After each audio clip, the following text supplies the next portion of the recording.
The room was different now than it had been the last time Dean Martin had walked into it, and yet it felt exactly the same.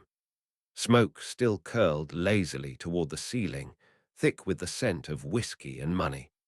The bandstand lights still hummed softly, warming the polished brass instruments resting between sets.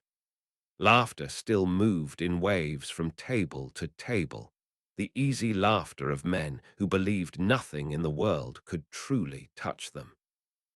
What had changed was the air between those sounds, a tension that had not been there before, a tension born from something unfinished.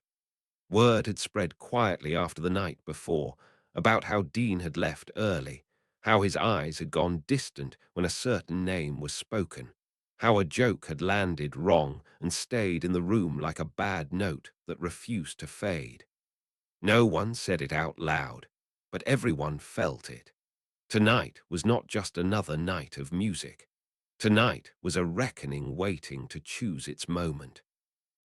Dean moved through the room with the same unhurried grace he always carried, greeting people with a nod, a soft smile, a gentle word. To those watching from a distance, he looked unchanged, the same polished figure they had known for years, tuxedo pressed, tie loose in that effortless way that made it look like he had never tried at all. But inside him, something older and heavier had been stirred. The memory of his brother did not arrive as pain anymore, not the sharp kind. It arrived as a presence, quiet but firm, like a hand resting on his shoulder. His brother had been gone a long time, gone before the spotlight had fully learned Dean's name, gone before the money and the stages and the myth. He had been a boy once, too proud to ask for help, too kind to push back when the world pushed first. Dean carried that memory carefully, not as a wound, but as a compass. The mob boss arrived late, as men like him always did, making an entrance without ever seeming to rush. He was dressed impeccably, his smile wide and practiced, his voice loud enough to command attention without ever rising into a shout. He was the kind of man who believed charm excused cruelty, who believed that laughter could erase the line between wit and malice. He took his seat near the stage, surrounded by admirers and hangers-on, men who laughed a second too quickly at his jokes, who leaned in as if his words were gifts.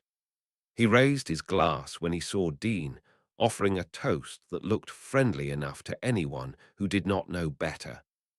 Dean acknowledged it with a polite nod and nothing more, and the band began to play. The music filled the room, smooth and warm, carrying the crowd away for a while. Dean sang as he always did, his voice steady, rich, unforced, wrapping itself around the melody like it belonged there. The applause came easy, loud and sincere. For a moment, it almost felt like the night before had been a bad dream, something that could be smoothed over by song and time. Almost. Then, between sets, as the room settled back into conversation and clinking glasses, the mob boss stood, glass in hand, and called out to Dean with a grin that did not reach his eyes. He spoke casually, as if continuing an old joke, as if the room were his living room and everyone in it his captive audience. He referenced the past, the neighborhood, the hard years, and then, with a careless flick of his tongue, he said the brother's name again. He twisted it this time, dressing it up as humor, turning loss into entertainment, turning a dead man into a punchline. Laughter followed, hesitant at first, then louder, as people took their cue from power. A few faces stiffened. A few eyes dropped to the table. Most people laughed because it was easier than not laughing. Dean did not react right away. He did not stiffen or glare or raise his voice. He stood still, hands resting lightly at his sides, his expression calm, almost thoughtful. The silence that followed his stillness spread slowly, like a shadow creeping across the floor. The band members exchanged glances. The laughter thinned, then stopped altogether as people realized the joke had not landed the way it was meant to. The mob boss chuckled again, trying to reclaim the moment, but something had shifted. The room was listening now, not to him, but to Dean. Dean took a single step forward, not toward the mob boss, but toward the edge of the stage, as if addressing everyone at once. His voice, when he spoke, was soft enough that people leaned in to hear it. He did not name the insult. He did not accuse or threaten. He spoke about family instead, about brothers who grow up sharing shoes and secrets, about men who work themselves tired so the people they love might sleep easier.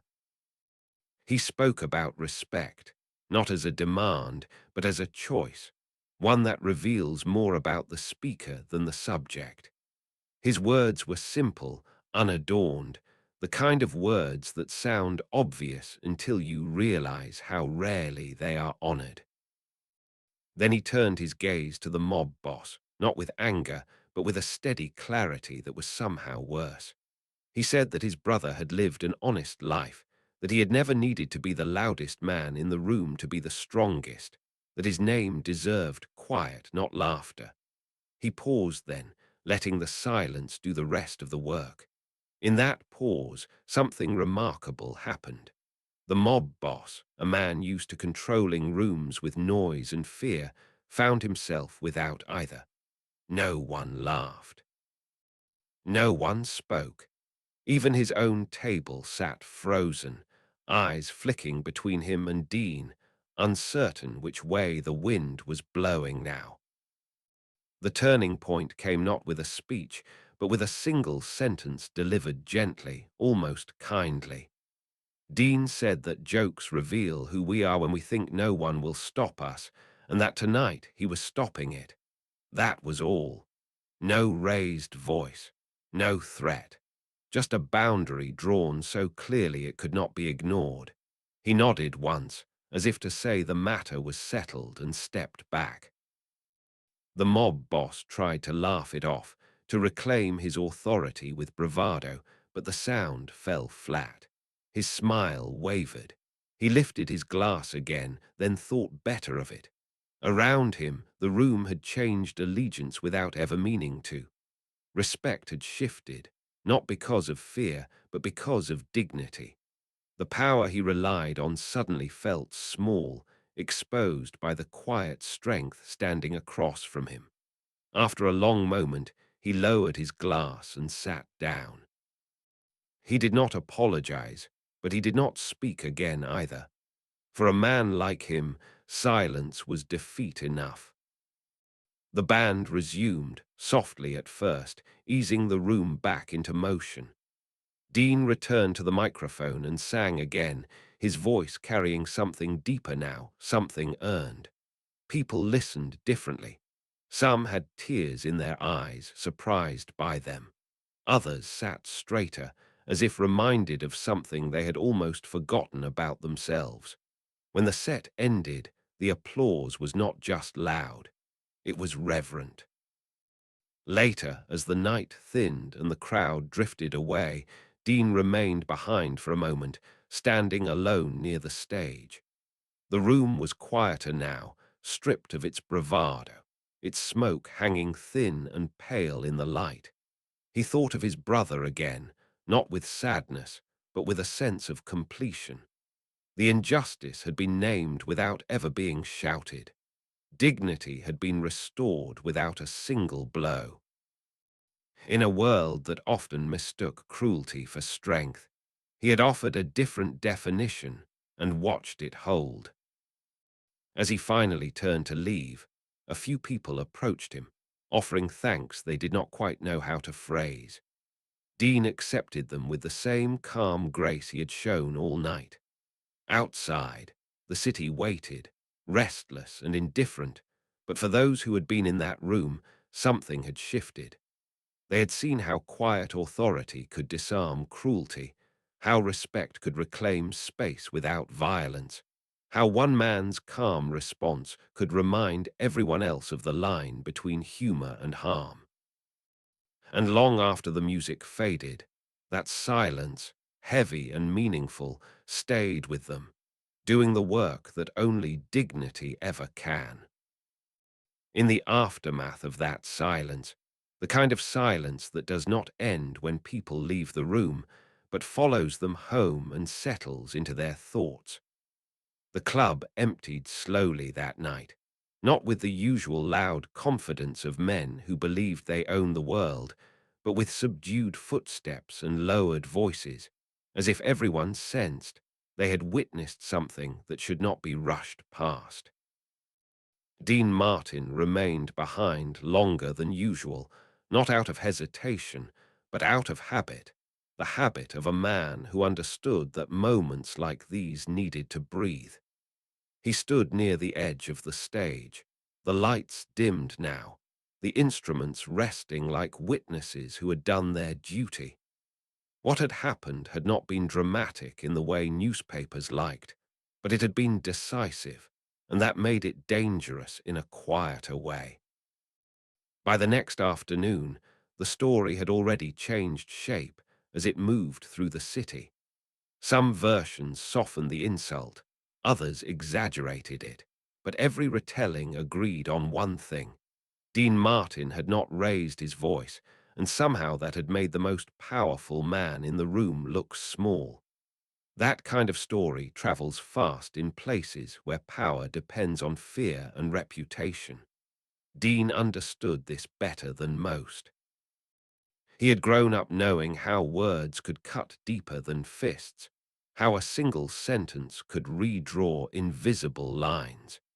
He also knew that men who were embarrassed publicly rarely forgot it, especially when they believed the embarrassment threatened their authority. The first sign came quietly, as these things often do. A booking that had been confirmed weeks earlier was suddenly delayed without explanation. A familiar producer stopped returning calls. A friend, usually cheerful and careless with gossip, grew cautious in conversation, choosing his words too carefully.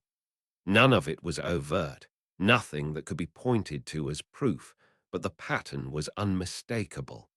Dean did not react outwardly. He did not complain or confront. He continued with his schedule, arrived on time, treated everyone with the same steady respect. But beneath that calm, he began to prepare not for a fight, but for endurance. One evening, as he sat alone in his dressing room, he found himself thinking again of his brother, not of the loss, but of the lessons that had come before it. His brother had believed that dignity was not something you demanded from others, but something you practiced so consistently that others eventually had no choice but to acknowledge it. Dean had carried that belief into every room he entered, even rooms filled with men who laughed at kindness. Now that belief was being tested in a way that felt heavier than before, because this time the insult had not just been personal. It had been public, and it had challenged the unspoken rules of who was allowed to draw moral boundaries. The mob boss, for his part, did not confront Dean directly. He was too careful for that. Instead, he let his influence drift outward like smoke, subtle and suffocating. People began to distance themselves, not out of malice, but out of fear of being caught in the crosscurrent of a quiet feud. Invitations grew scarce, opportunities thinned. It was a familiar tactic, one designed to isolate without leaving fingerprints. Dean recognized it immediately. What surprised him was not the tactic itself, but how calmly he accepted it. There was no panic, no anger, only a steady resolve to remain exactly who he had been before. The real tension arrived one night when Dean was invited to a private gathering hosted by a mutual acquaintance, a neutral ground where powerful men like to pretend they were equals. The invitation felt deliberate, too deliberate to ignore. Dean knew the mob boss would be there. He also knew that declining would be read as weakness, while attending would invite confrontation. He chose to go, not because he wanted to prove anything, but because he believed that dignity, once established, must be maintained in the open. The room that night was smaller, more intimate, the kind of place where conversations happened in low voices and nothing was accidental. When Dean entered, the talking paused for half a second, just long enough to register his presence. The mob boss stood across the room, glass in hand, watching him with an expression that was almost curious. There was no joke this time, no laughter. The insult from before hung between them unspoken, heavier for its absence. Dean met his gaze calmly, offered a polite nod, and moved on, refusing to grant the moment any more weight than it deserved. As the evening unfolded, it became clear that everyone was waiting for something to happen. A remark, a confrontation, anything that would break the tension.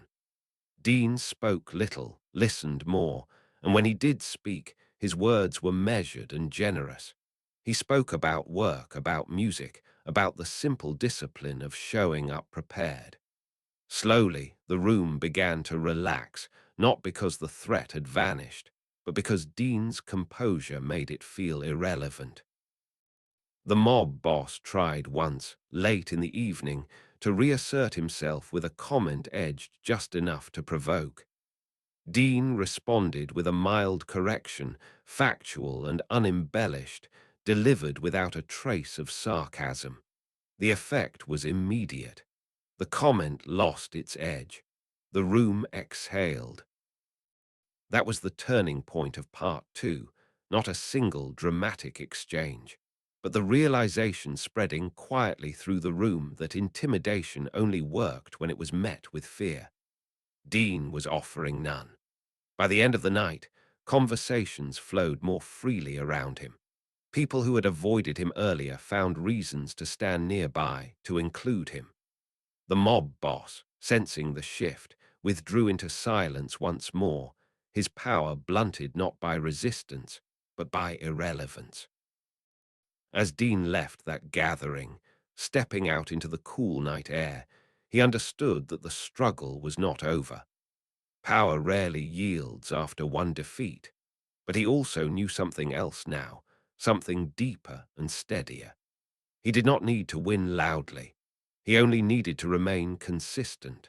The suspense lay not in what the mob boss might do next, but in how long a system built on fear could withstand a man who refused to participate in it. And as Dean walked away, his pace unhurried, it was clear that whatever came next, it would be shaped not by threats or jokes, but by the quiet, unmovable strength he had already chosen.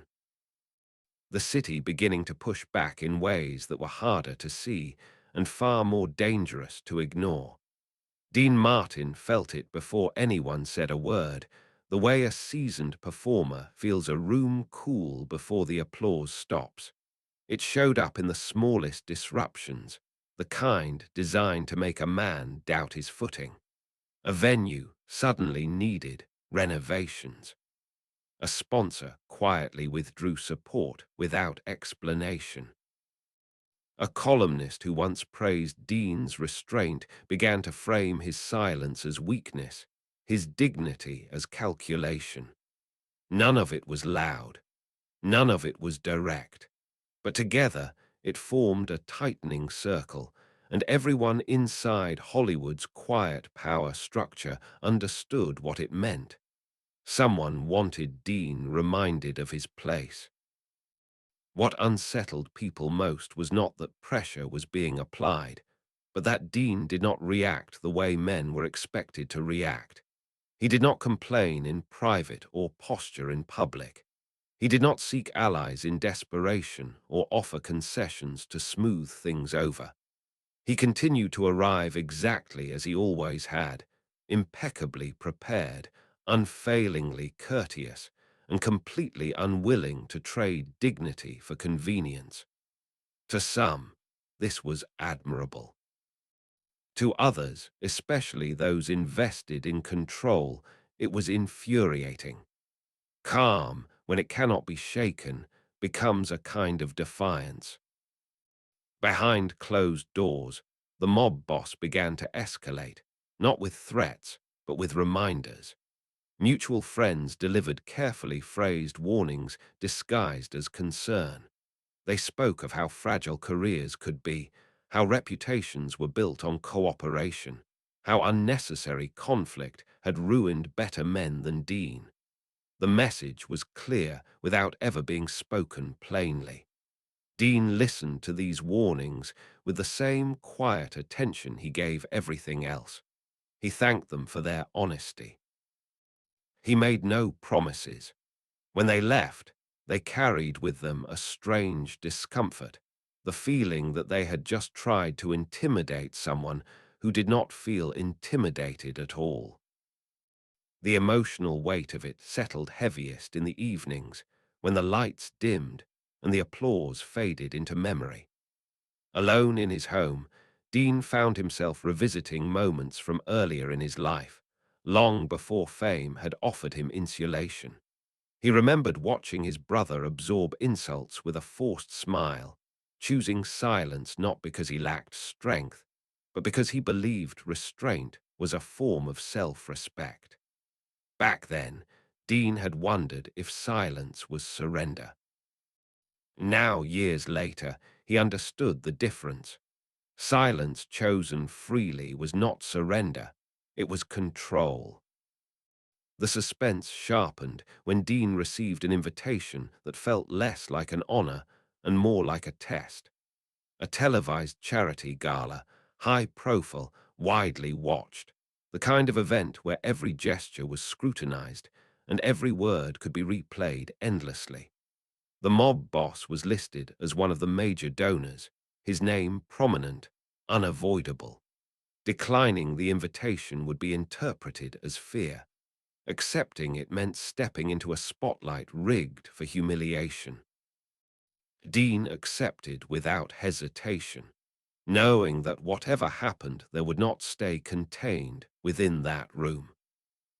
On the night of the gala, the atmosphere was polished to perfection, smiles stretched wide, cameras gliding smoothly across faces trained to perform sincerity.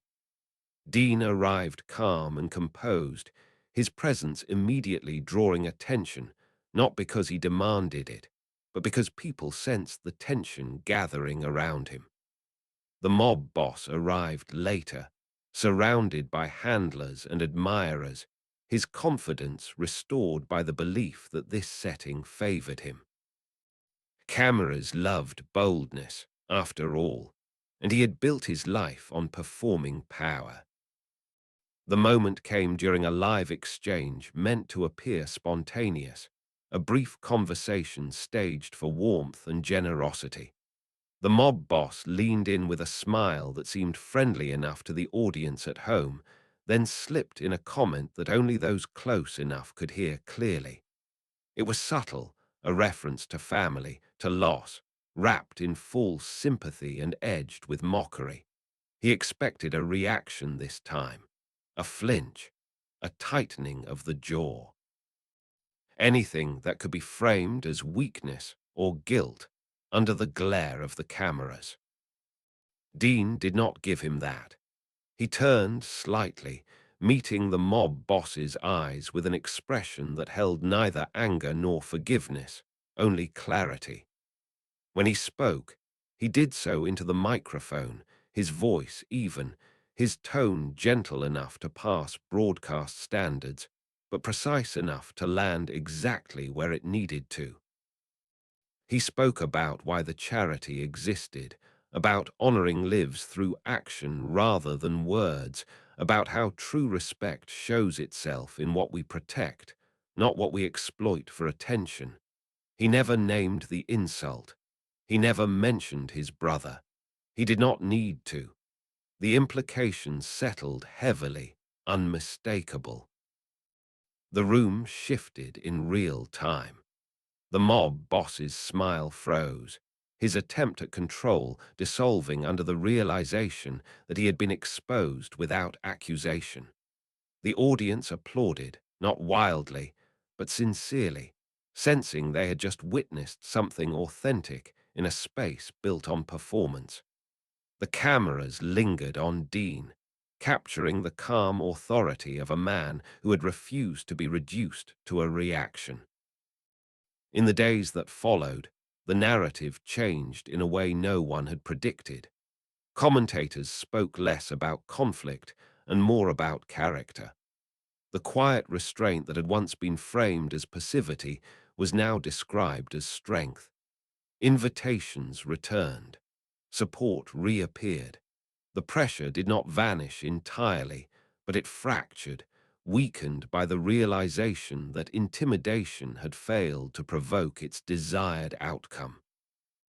Dean understood then that the real power shift had already occurred. He had not defeated anyone. He had simply refused to play the role assigned to him. The suspense moving forward no longer lay in whether the mob boss would strike again, but in whether a system accustomed to dominance could adapt to a man who would not be moved by fear or flattery.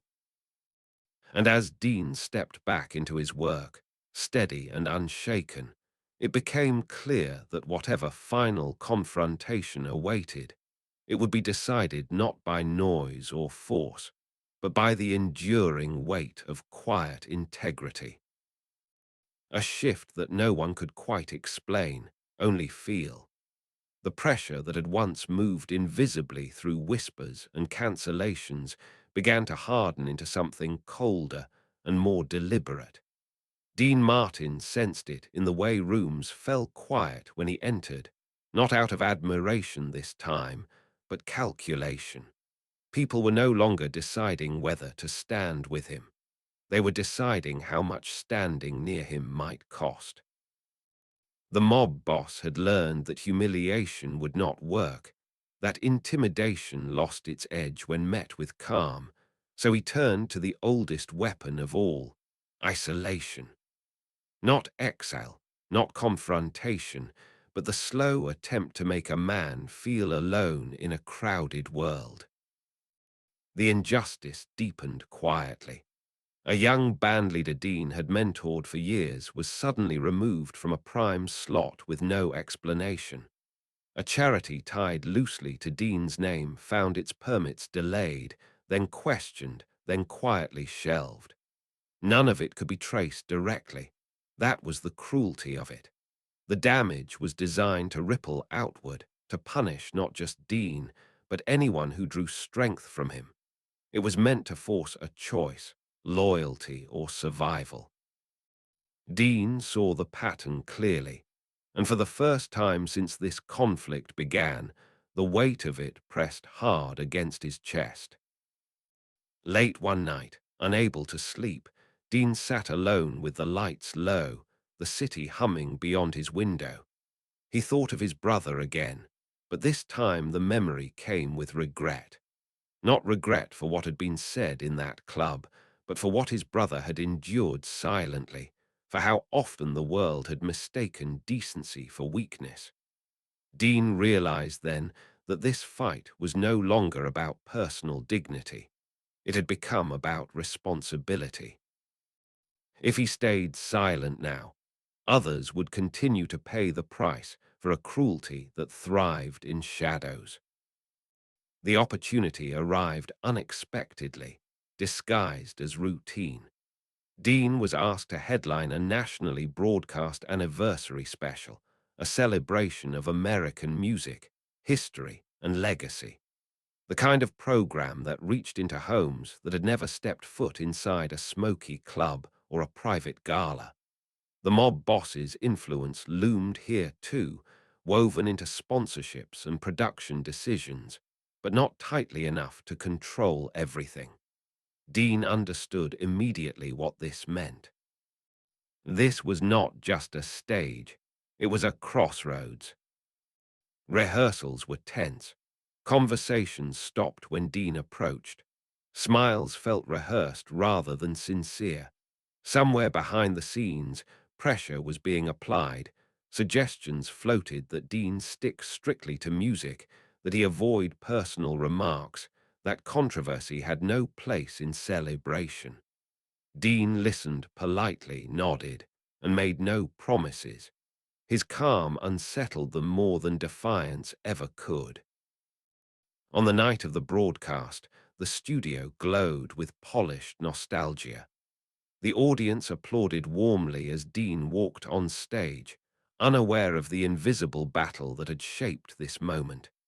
He sang first, as expected, his voice steady and familiar, carrying comfort and history in every note. The applause was long and heartfelt. For a moment, it would have been easy to end it there, to bow and leave the deeper truth untouched. Instead, Dean stepped forward again. He did not accuse. He did not name names.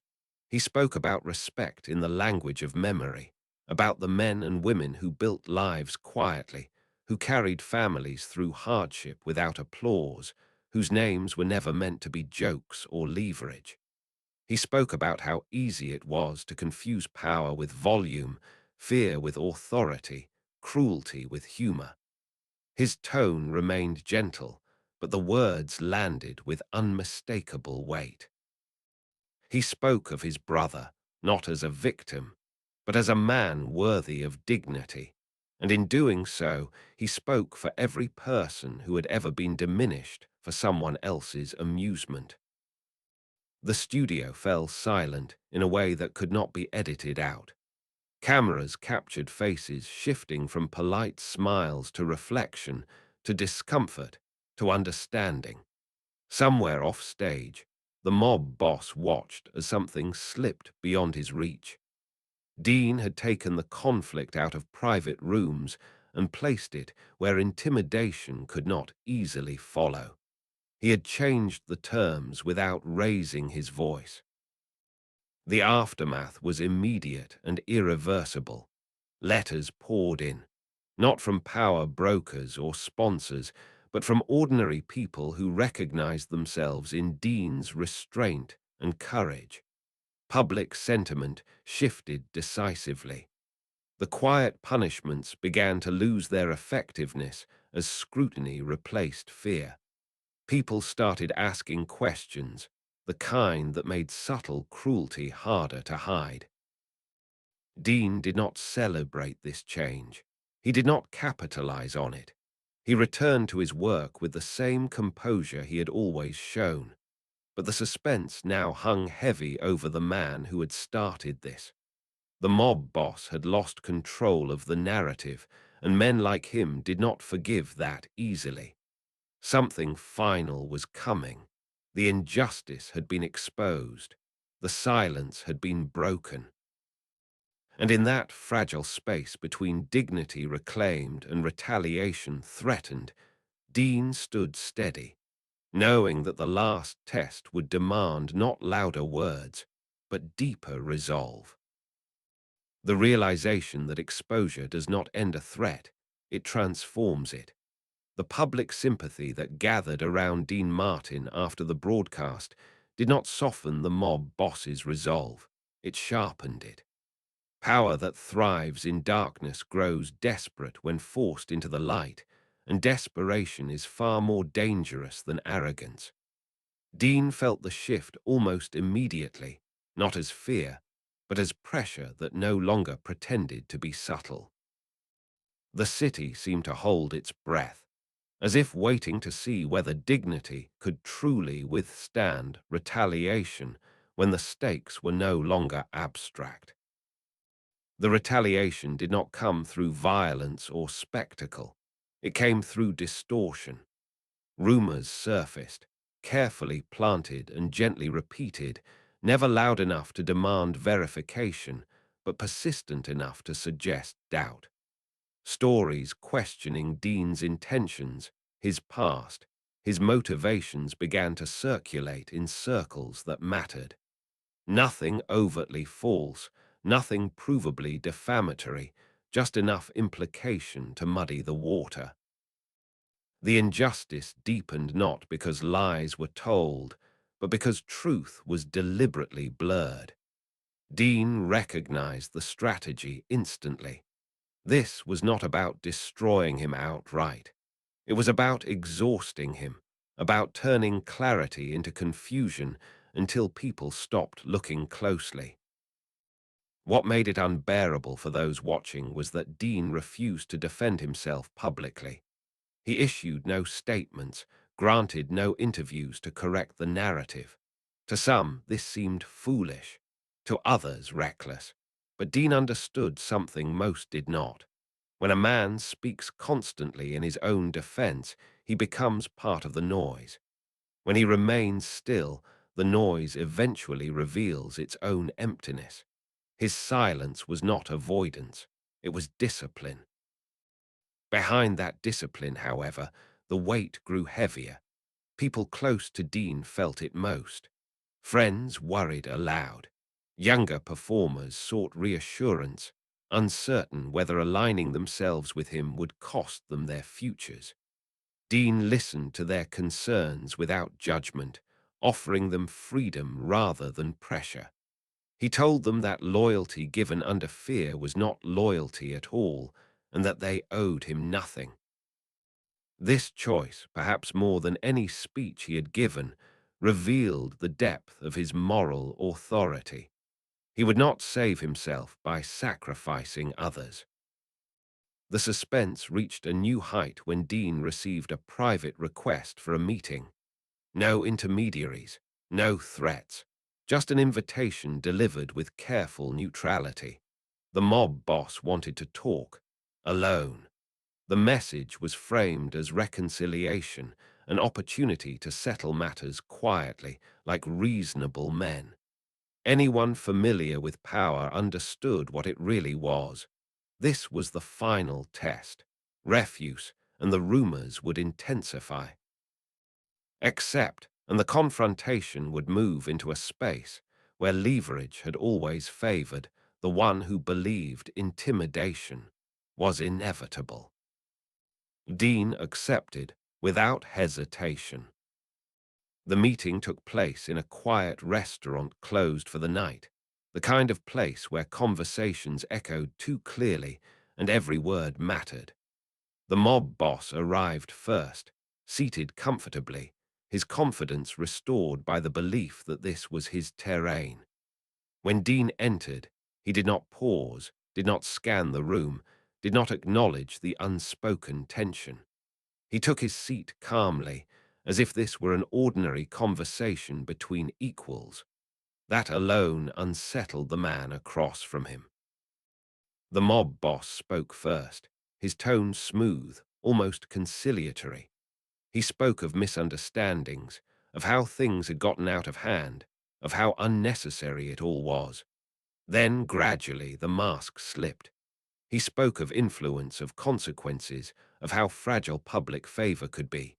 He implied that Dean's recent moral stance had embarrassed powerful people, that the cost of continued resistance would not be borne by Dean alone.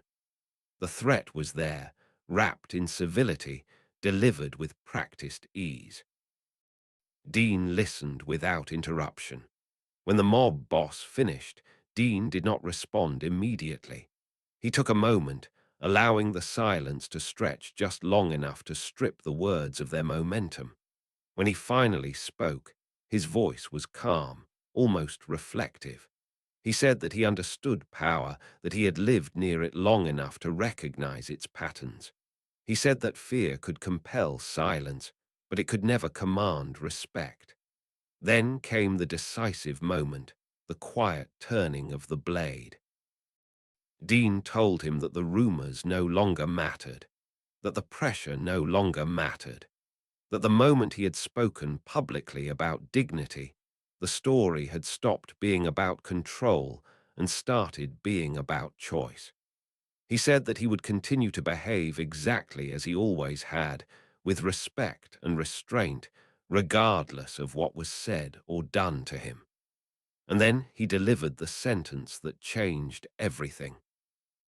He told the mob boss that men who rely on fear eventually find themselves alone, because fear demands obedience, not loyalty, and obedience evaporates the moment it is no longer enforced. The mob boss tried to respond, but the confidence he had arrived with was gone. For the first time, he realized that there was nothing left to threaten. Dean was not defying him. He was refusing to acknowledge the legitimacy of the threat itself. In that moment, power shifted not because it was taken, but because it was denied recognition. The meeting ended without agreement, without reconciliation, without victory declared. But as Dean walked out into the quiet night, he understood something fundamental had changed. The suspense no longer lay in what the mob boss could do to him. It lay in what happens when a system built on intimidation collides with a man who will not be moved by it. The final reckoning was approaching, and it would not be loud or violent. It would be measured in who still stood when fear had exhausted itself. The quiet after a storm that never broke, the kind of quiet that feels heavier than chaos because everyone senses the ending has already been decided, even if no one has spoken it aloud. After that private meeting, the city did not erupt, rumors did not escalate, and threats did not sharpen. Instead, something far more unsettling occurred. The pressure stopped. Not gradually, not politely, but abruptly, as if a hand had been lifted from a scale once believed immovable. For men who understood power, that sudden stillness was louder than any warning. It meant calculation. It meant retreat. It meant someone had realized the cost of continuing had become greater than the satisfaction of control. Dean Martin felt the change in the simplest ways. Calls were returned again. Venues reopened their doors without explanation or apology. The young bandleader who had been quietly sidelined was reinstated, his contract renewed as if nothing had ever happened. No one admitted fault. No one needed to. The injustice was not undone by confession, but by reversal, and in the world Dean inhabited, that was as close to justice as it ever came. What mattered was not who took credit, but who regained dignity. Still, the suspense had not fully released its grip. Dean knew better than to mistake silence for peace. Men who lose power rarely forgive the loss. They simply choose a different way to live with it. The final moment would come not in a confrontation, but in a public acknowledgement, something subtle enough to protect appearances, yet clear enough to settle the balance once and for all. That moment arrived sooner than expected at an industry tribute honoring legacy performers, an event steeped in nostalgia and reputation. Dean had not asked to be included. His name was added because leaving it out would have raised too many questions. The mob boss was there as well, not as a guest of honor, but as a presence, seated among other powerful figures, watching carefully. The atmosphere was formal, restrained, the kind of setting where every gesture carried meaning far beyond itself. As the evening unfolded, speakers praised artistry, resilience, and the idea of the American spirit. When Dean's turn came, the applause was long and genuine, not fueled by drama, but by recognition. He approached the podium with the same unhurried composure that had defined every step of this journey. He thanked the audience briefly, spoke warmly of music, of collaboration, of the quiet discipline required to last in an unforgiving world. Then, without changing his tone, without shifting into accusation, he did something extraordinary. He acknowledged the people who had taught him respect before fame had given him insulation. He spoke of his brother again, not with sorrow, but with gratitude, crediting him for teaching him how to remain steady when tested. He spoke of how dignity does not announce itself, how it reveals itself only when challenged. And then, in a moment so understated it almost slipped past unnoticed, he thanked those who had recently reminded him of that truth, those who had tested it, and in doing so, proven its strength. The room understood instantly.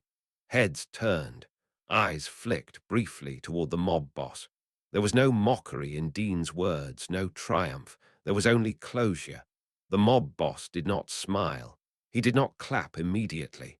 When he finally did, it was restrained, deliberate, an acknowledgement without enthusiasm. In that restrained applause lay the final concession. He had been named without being named. He had been answered without being attacked, and there was nothing left to reclaim. The applause swelled, not because the audience loved conflict, but because they recognized resolution. What they were witnessing was not a victory over a man, but a victory over a way of wielding power. Dean stepped away from the podium and returned to his seat, his expression unchanged, his posture relaxed, as if nothing extraordinary had occurred. That was the point. For him, dignity was not a performance. It was a practice. In the weeks that followed, the story did not grow louder. It grew quieter. The mob boss faded from relevance, not erased, but diminished, his influence dulled by the realization that intimidation had failed to bend someone it was supposed to break. Dean continued his work, sang his songs, showed up where he was invited, and declined where he was not, without bitterness or fear. The people who had once watched from a distance now stood closer, not out of obligation, but respect. The true emotional payoff came not in headlines, but in private moments. A letter from a young man who had learned how to hold his ground without raising his voice. A quiet thank you from a colleague who had felt protected simply by Dean's example. A sense, deep and unshakable, that his brother's name now rested where it belonged, untouched by mockery, shielded by meaning. The story ends not with applause, but with stillness. Dean Martin standing alone on a dim stage after a show, the house empty, the lights low, the echo of music fading into memory.